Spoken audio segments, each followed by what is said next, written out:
Kia ora and welcome to another video, this time Enshrouded. My name is Nix, you can call me Paragonix, you can call me Nix. That's about as far as it goes. Yeah, something Enshrouded, really enjoying it. I don't know how many hours I have, but not that many. I currently am level 8, character level 8, I only have flame level 2 at one of my main bases. And this is kind of the extent of my discovery so far. So home level 2 here is, I guess, kind of the starting zone. Cinder Vault to home level 2. And I've travelled out to the right here, all the way through Central and up, and I'm currently at the top here. I'm just going to select it. What I'm trying to do is actually get across to get my last NPC. If you look over to the left hand side of the screen, you've got craftspeople. There's 1, 2, 3, 4, and then the 5th one there is the one that I'm working on, which is the farmer. So yeah, first impressions of Enshrouded is that it's cool, it's different, it's hard, it's fun. I'm a wizard, Harry. I feel like there is a lot to learn, but it's really intuitive. It's definitely a time sink. One of the things that I appreciated learning early on was that I could actually place more than one of these flame altars. I think if I go to the menu, so just press M, it says here on the far left, active altars 3 out of 4. So I imagine that may go up depending on the level of my flame. I'm about due for an upgrade, which I think I'll grind out once I've got this 5th NPC, the craftspeople here. So definitely utilize the altars, don't just feel stuck to one area. I was here for ages, sort of venturing out all the way up, all the way across, and dying a lot. Avoid the very, very, very, very bright red stuff. Do not touch it at all. I think what I love about dying in this game is that you leave your tombstone behind and you can go and get it at any time. It doesn't seem to expire, or perhaps it does and I haven't let that lapse yet.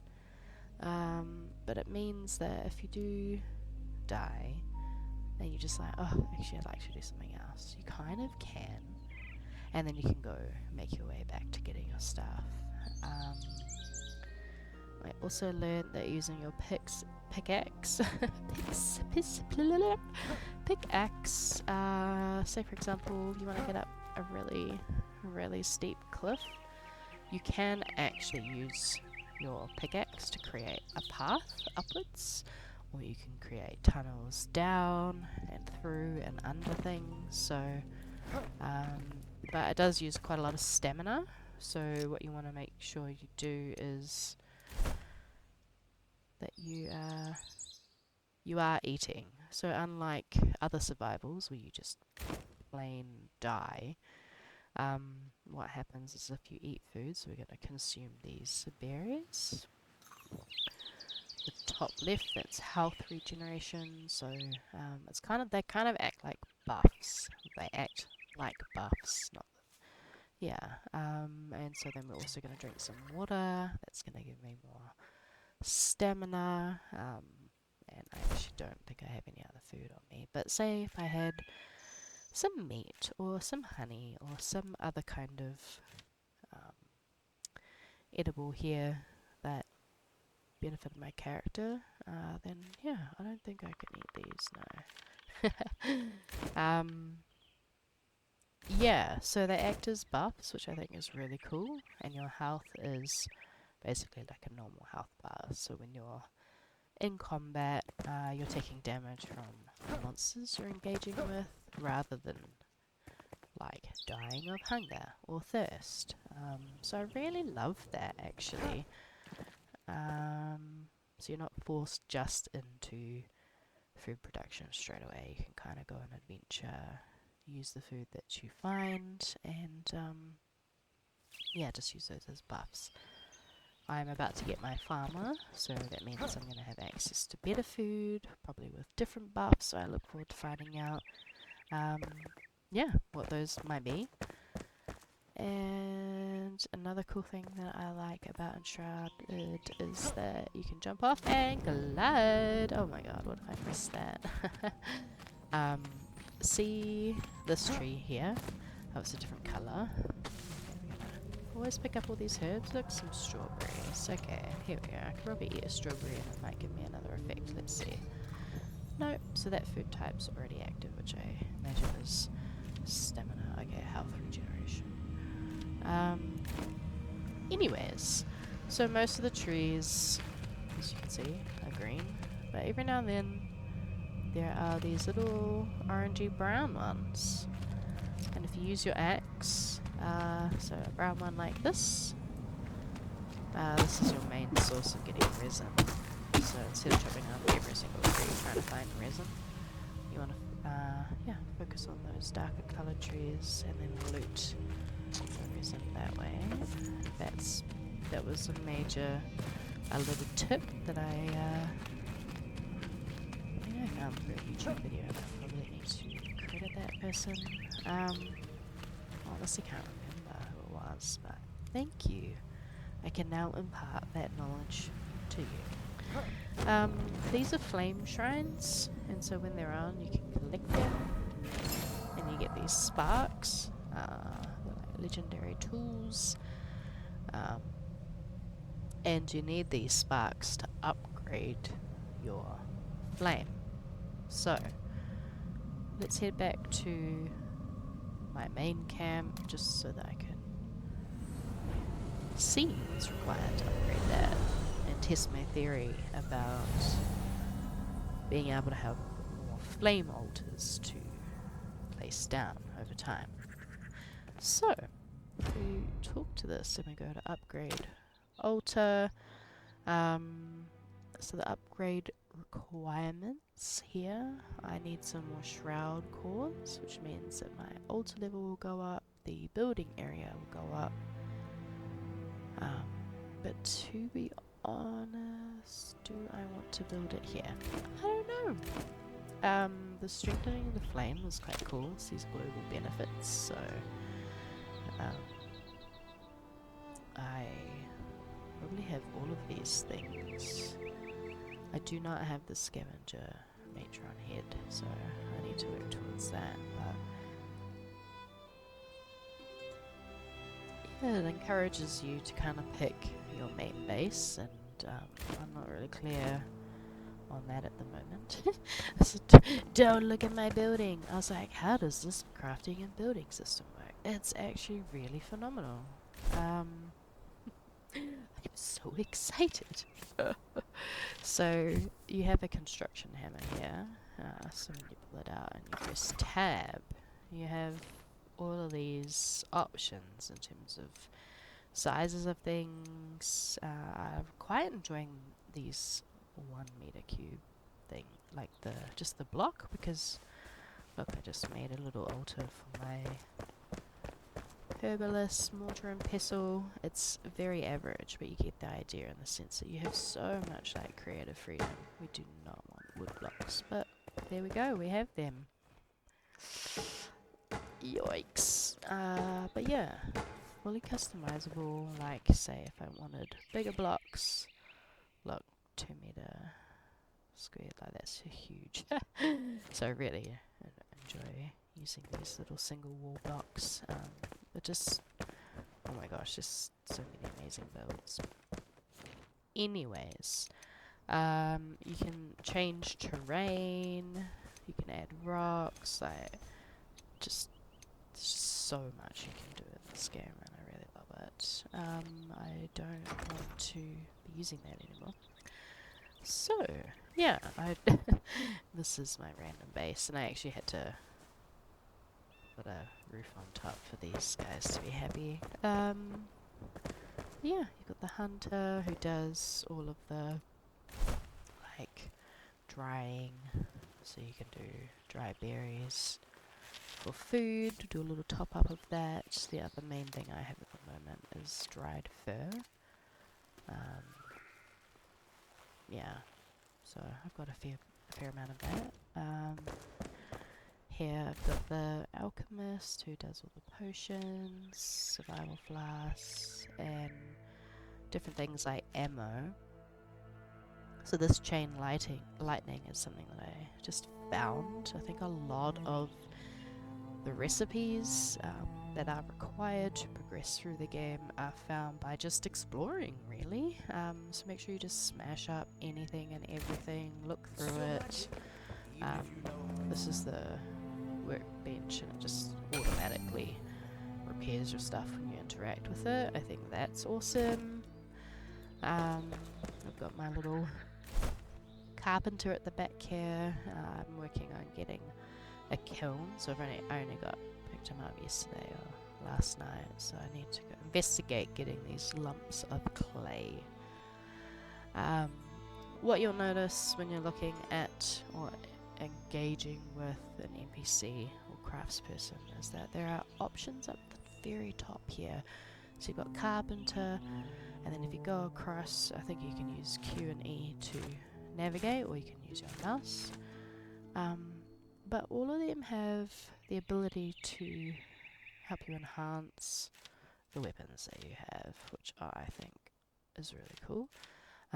This particular one is maxed out, but say the wand isn't, so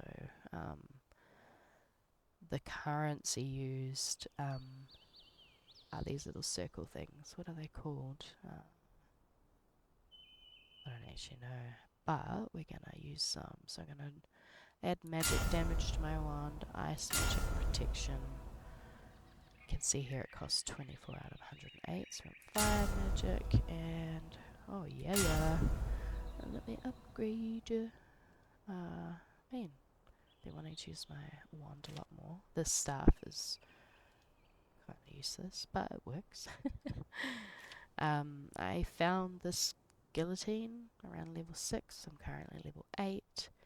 I found it just by opening a chest, I think, or probably just smashing through some barrels. And I've enhanced and upgraded it to max. Yeah, same with the mace. So I found this earlier, which short sword I probably won't use. So what we'll do is watch out for splinters. Oh, thanks, mate. Go into my bag here, and when you right click it, you have the option to delete or salvage, and I recommend the salvage option here, because in exchange you get these, which are runes, which is the currency used to enhance the weapons, as I was just showing you. So say for example, we go to craftspeople, let's talk to the alchemist. Never mind, I have to be in front. You have to be in front to be able to do the enhancements. But yeah, you can go to any of them. They all have the ability to do it. And they all offer the same things, I believe. So yeah. What I love is that when you're interacting, so yes, the enhancements, yes, you go to your manual crafting, but you also have access to your backpack as well if you need anything or to move stuff around. Yeah. I don't know, it just feels really intuitive and user-friendly, and there's like, I don't know, maybe a sense of freedom, but there's still a challenge. Yeah, I still find it really challenging at times, so. Oh, don't look at this, but look at these cool bone blocks. Yeah, I really liked these. I'm gonna make some sort of temple. But yeah, it's my first attempt at using Enshrouded's building system, and I look forward to doing more. I've got another home that I think I might upgrade. This one over here. Let's see. I'll just fast travel over to here. I've seen some really cool videos with like tree houses and people making little hobbit holes in the ground. But I found this tower on top of an area that's a lot of shroud, and I've placed my flame well here, and I should be able to build from here. Just add stuff if I like. So, say for example, I don't know, let's do some. What was that? Whoa, it's a stair. We're gonna move it around. Definitely won't put it there.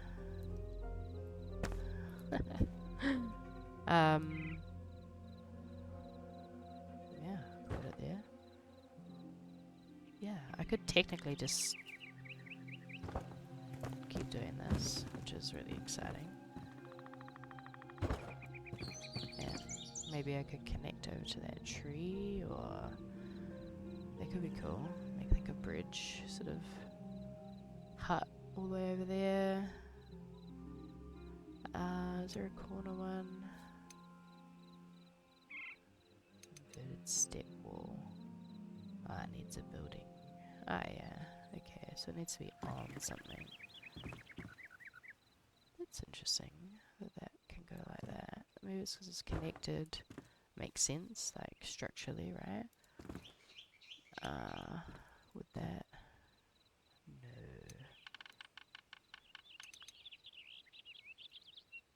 Stepped wall. Stepped.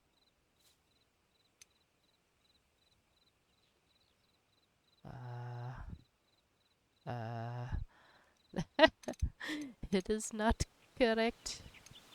Foundation? Nah, okay. I definitely need. I wonder if I can do that. And then this. Nope. We are learning in real time. Anyways. Needs building. Okay, actually, maybe I'm just too far from the flame. So, like, yeah, I think that's what's happening here. But it's okay, you kind of get the gist, right? I really like the idea of building off existing things. Like this has a huge tower that I can utilize before I start hitting Shroud. So I go down here, and often it's like populated with things that I can actually salvage and calculate. And then see, you can see this line here, which means I can build and I can't build. I think, oh, is that just a line for Enshrouded? Nah, I think it's the, so this needs building area means it's not within my flame area. So put that there just for fun. No, I can't. Cool, yeah, and then so that makes sense, right? And now I'm down in the shrouded area. And the monsters here really messed me up, so yeah. Nice. Ah! My poor. Yeah, those things hurt. I don't have any buffs, so just like eat something, drink something, and head on up. I think swapping between alt, you know, to get between your action bars is really good. Sounds like an animal. Oh yeah. So yeah, it's a long way up, but what I could do also is from the bottom, I could attach like a grapple or something. It'll be easier to get up. Yeah, so I just wanted to share a few thoughts. The sun is setting and Enshrouded. It has set, and I may or may not do another video. Who knows? If there's anything you want to know, if you want to share any thoughts, if there's a suggestion for a video you want me to do, chuck it in the comments, let me know. Otherwise, thanks for watching.